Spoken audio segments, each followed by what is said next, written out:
Bonjour, bonsoir, bien-aimés, shalom, de partout vous nous suivez et que Dieu vous bénisse encore d'être présent avec nous et de participer à cette émission que nous appelons les grandes questions de la Bible. Les grandes questions de la Bible, vous le savez bien-aimés, c'est une émission qui vous révèle, c'est une émission qui vous parle, c'est une émission qui répond aux grandes questions que les gens ont, les grandes questions que les gens posent par rapport à certains faits ou certaines réalité de la Bible. Dans cette émission, les grandes questions de la Bible, aujourd'hui, nous allons répondre à une question qui nous a été posée par l'un de nos éditeurs, l'un de nos téléspectateurs et qui nous a posé une question très importante que nous allons mettre et que nous allons répondre avec vous maintenant. La question qui nous avait été posée était de savoir est-ce qu'une femme pourrait porter les habits d'un homme? Le pantalon, bien sûr, c'est de ça qu'il s'agit. On parle de l'habillement de la femme et une question nous a été posée, est-ce qu'une femme peut s'habiller en pantalon? C'était ça la question qui nous avait été posée et nous ne parlons pas de n'importe quelle femme, nous parlons d'une femme chrétienne. Est-ce qu'une femme chrétienne peut s'habiller en pantalon? C'est la question qui nous a été posée aujourd'hui dans cette émission, les grandes questions de la Bible. Et les tests qui a été posés, les tests que les gens utilisent, les tests que nous utilisons, les tests que la plupart d'entre nous utilisent, se trouvent dans Deutéronome chapitre 22 verset 5. Celui qui a posé cette question s'est appuyé avec Deutéronome 25 où la Bible dit clairement « Une femme ne portera point un habillement d'homme, un homme ne mettra point de vêtements de femme, car quiconque fait ces choses est en abomination à l'Éternel, ton Dieu. » Voilà les tests qui nous avaient été donnés. Et de ces tests est venue la question de savoir est-ce qu'une femme peut s'habiller en pantalon? Parce que la question ici posée est de savoir est-ce qu'une femme peut s'habiller en vêtements d'homme? Parce que la Bible dit clairement une femme ne doit pas s'habiller en vêtements d'homme ou en habillement d'homme et un homme ne doit pas s'habiller en habillement de la femme.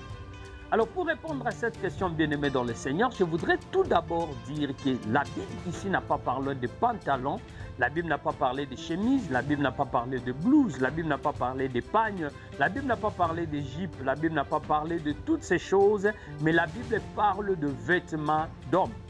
D'abord, si nous pouvons aller même à l'origine, aux origines de la Bible, nous allons comprendre que le peuple qui a récit la Bible en premier, c'est-à-dire le peuple juif, si nous voyons leur habillement par rapport à l'accoutrement, nous verrons que tous s'habillaient presque en robe. Les hommes s'habillent en robe et les femmes s'habillent en robe. Mais malgré que chacun d'entre eux s'habillait en robe, les hommes en robe et les femmes en robe, la Bible vient parler et leur dire, ce sont les ordonnances de Dieu pour dire aux hommes qui s'habillent aussi en robe que l'homme ne doit pas s'habiller de manière des habits de la femme. Et la femme qui s'habille aussi en robe, on lui dit que la femme ne doit pas s'habiller des habits de l'homme. Alors la question est de savoir quel est l'habit de l'homme et quel est l'habit de la femme. Parce que si la femme s'habille en robe, on appelle ça habit de l'homme, ou si la femme s'habille, l'homme s'habille en robe, mais on appelle ça habit de la femme, c'est-à-dire que parmi les robes qu'ils peuvent avoir comme habillement, comme accoutrement, parmi les robes qu'ils peuvent avoir comme habillement, il y a des robes pour hommes et des robes pour femmes. Voilà, si nous avons cette réflexion où les gens s'habillent presque de la même façon, tous en robe, mais parmi les robes, on parle de ne pas s'habiller en robe d'homme ou en robe de la femme, ça signifie que vont avoir des habits qui peuvent avoir presque le même accoutrement ou la même, la même manière d'être cousu, mais en différence qu'il y aura la manière de coudre de l'homme et la manière de coudre de la femme. Alors ici la Bible parle de l'habit de l'homme et la Bible parle de l'habit de la femme. Or l'habit de l'homme et l'habit de la femme, à cette époque-là, à l'époque de la Bible, au peuple premier qui ont reçu ces instructions, ce ne sont que des robes. Mais par robe, il y a des robes des hommes et des robes des femmes. Ceci répond à notre question, bien-aimée dans le Seigneur, que même parmi notre culture, même notre culture aujourd'hui, il y a des pantalons des hommes et il y a des pantalons des femmes. Bien sûr, il y a des pantalons que moi je ne peux pas porter parce que ce sont des pantalons de femmes. Et si vous allez au magasin, vous allez trouver qu'il y a des pantalons que les hommes, même les hommes qui avancent ça, et disent que l'homme ne doit pas s'habiller à manière de femme, qu'ils ne peuvent pas porter parce que ce sont des pantalons de femmes. Donc, le pantalon n'est pas un problème parce qu'on peut en avoir le pantalon d'homme et le pantalon de femme. Les robes ne sont pas un problème parce qu'un robe d'homme et il y a des robes de femmes. Dans le boubou, il y en a des robes d'hommes et des robes de femmes. Donc, ce n'est pas question de la manière dont nous voyons l'habit, mais la manière dont l'habit a été cousu. Parce qu'il y a des manières où on les habits, même les chemises comme le normal, il y a des chemises d'hommes et il y a des chemises de femmes. Et quand la Bible dit que l'homme ne portera pas l'habit de la femme, c'est-à-dire il ne doit pas porter tout habit dont la couture relève de la femme. La couture relève du genre féminin. La Bible le défend, la Bible le refuse.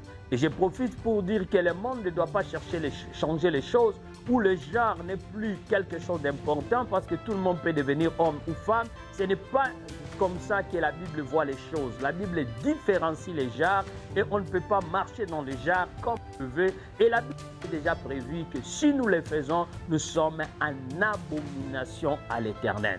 Maintenant, je voulais revenir que si nous sommes d'accord qu'il y a des pantalons d'hommes et le pantalon de la femme, donc le mot pantalon ou le mot culotte, ce n'est pas ça le problème. Le mot robe, ce n'est pas ça le problème, mais la manière dont cet habit est cousu, qui peut être d'une manière masculine ou une manière féminine. Donc on l'a cousu pour homme ou on l'a cousu pour femme et c'est différentes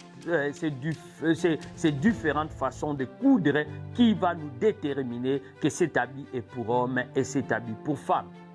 Néanmoins, bien que la femme peut aussi porter les pantalons comme l'homme peut aussi porter les pantalons, je parle bien des pantalons de femmes et des pantalons d'hommes, la Bible nous empêche et nous donne des solutions, nous donne des réponses, nous donne des conseils par rapport à la manière dont on peut s'habiller, nous en tant que femmes, et surtout je parle de femmes chrétiennes, de femmes qui ont reçu Jésus comme Seigneur et Sauveur.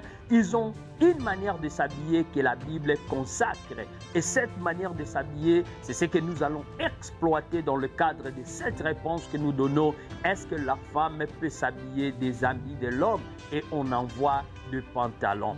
Ici, la Bible nous dit que même si la femme ne s'habille pas en pantalon, elle peut s'habiller en jupe, elle peut s'habiller en pantalon, mais la Bible nous dit que nous devons toujours faire attention de la manière dont nous faisons les choses. Ça peut être s'habiller ou pas. Je vais donner quelques versets qui vont soutenir ma réponse. Dans 1 Corinthiens chapitre 8, verset 9, l'apôtre Paul dit: vous êtes libre de faire ce que vous voulez, mais attention, cette liberté ne doit pas faire tomber les chrétiens fragiles dans le péché. La Bible dit, nous sommes libres de faire tout ce que nous pouvons, mais nous devons toujours faire attention que notre liberté ne soit pas un sujet de chute pour les autres. En d'autres termes, la femme peut s'habiller en pantalon, mais qu'elle fasse attention que sa manière de s'habiller ne soit pas un sujet de chute pour les autres. Parce qu'il y a des manières de s'habiller qui poussent d'autres gens dans le péché. Comment ça? Parce que la Bible dit clairement dans Luc chapitre 17, versets 1 à 2, que quiconque pousse quelqu'un d'autre dans le péché, il est aussi coupable que cette personne qui est tombée dans le péché. Parce que la Bible dit qu'il est digne qu'il soit. La Bible dit, je vais lire ça bien, il dit à ses disciples, il est impossible qu'il n'y ait pas de cause de chute. Mais quel malheur pour celui par qui cela arrivera. Et la Bible dit qu'il sera avantageux pour lui qu'on lui attache autour du cou une pierre de moulin et qu'on les jette à la mer s'il doit causer la chute de l'un de ses petits. Donc, la Bible nous exhorte à ne pas être des sujets de chute. Bien-aimé, ma soeur, mon frère, la manière dont tu t'habilles, tu peux être un homme, mais la manière dont tu t'habilles peut causer la chute des autres. La manière dont tu t'habilles, toi, femme, peut causer la chute des autres. Et la Bible nous dit que nous ne devons pas être les sujets des chutes des autres. Que notre liberté, sachant que nous pouvons même nous habiller des pantalons de femmes où nous pouvons nous habiller des jupes, où nous pouvons nous habiller des robes. Mais que c'est là que nous devons tenir compte de ça en faisant attention que nous ne soyons pas un sujet de chute pour les autres. Aujourd'hui, l'habillement des femmes surtout est devenu un grand sujet de chute pour des milliers. La manière dont ils t'habillent, parce que les manières dont les femmes s'habillent, elles veulent tous être sexy. Et d'une manière sexy dont elles s'habillent, elles causent la chute de beaucoup d'hommes. Parce que la Bible dit, quiconque regarde une femme à l'envia est déjà tombé avec elle. Donc, vous voyez, bien aimé, qu'il y a beaucoup d'hommes qui tombent dans le long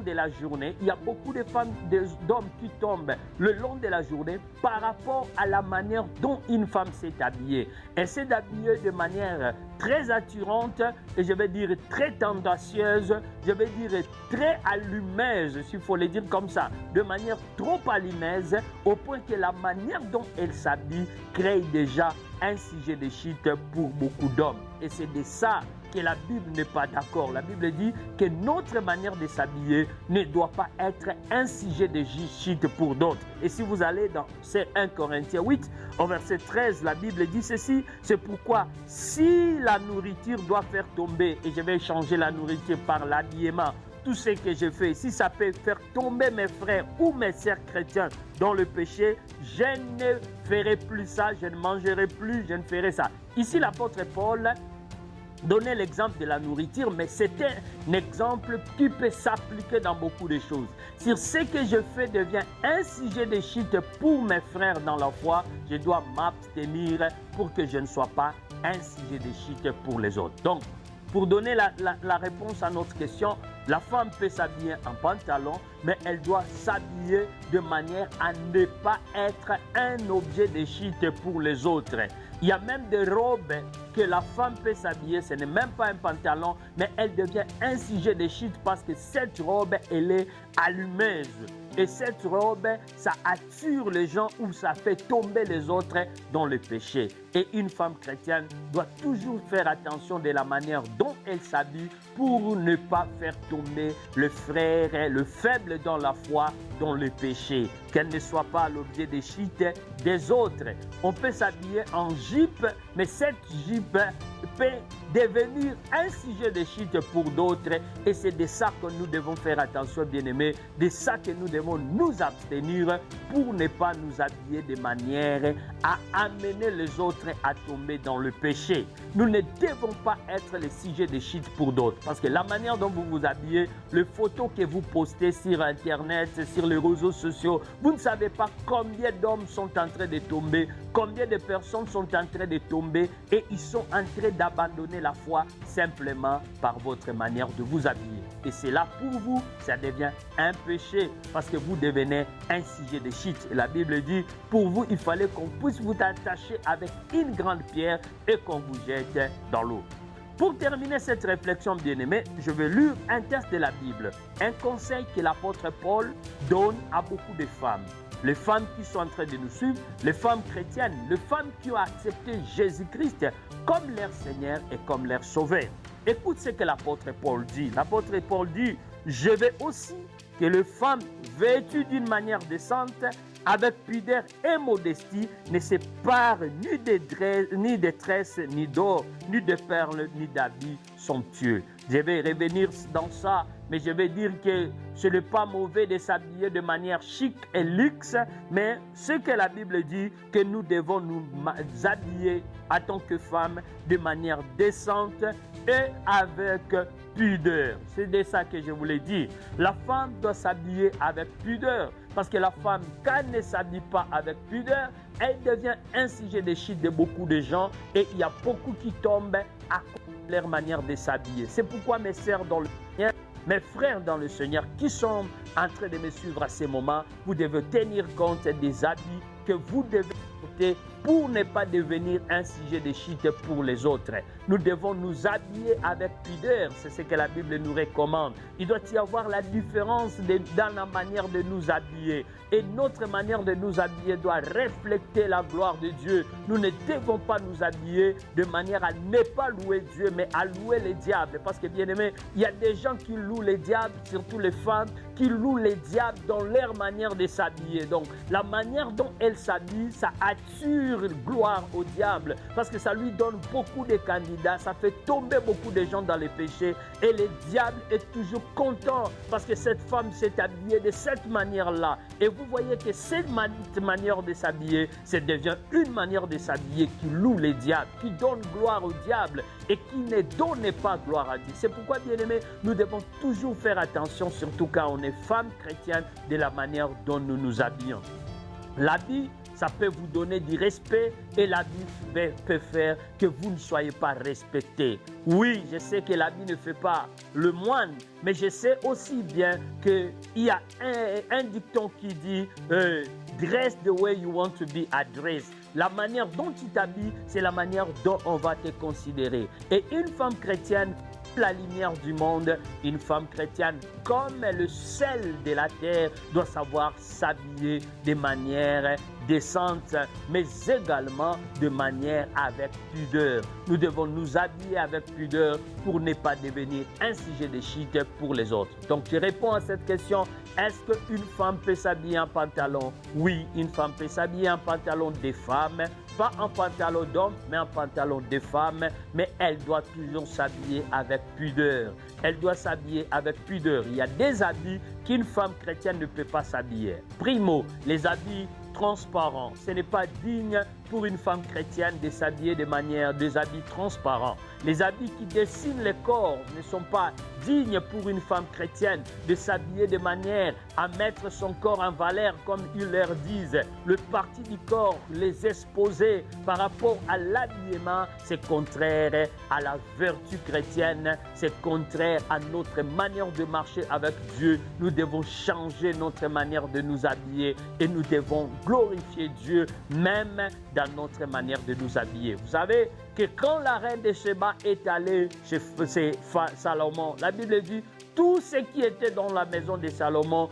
reflétait la gloire, la sagesse, reflétait la sagesse. Donc, quand nous nous habillons, bien-aimés, même notre manière de nous habiller doit refléter que nous sommes enfants de Dieu, que nous craignons Dieu, que nous aimons Dieu. C'est pourquoi quand nous nous habillons, nous devons nous regarder deux fois.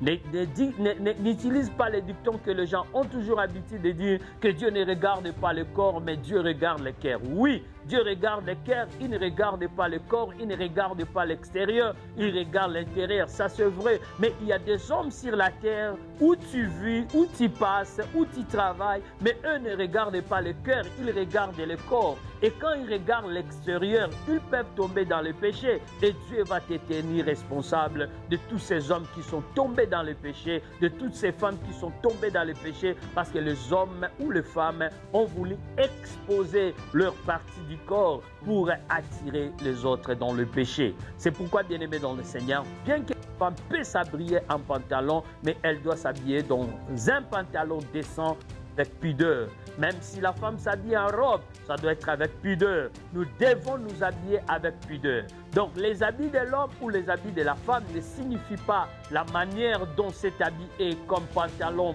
jupe ou robe, mais ça signifie plutôt la manière dont cet habit a été cousu, pour quel genre cet habit a été cousu.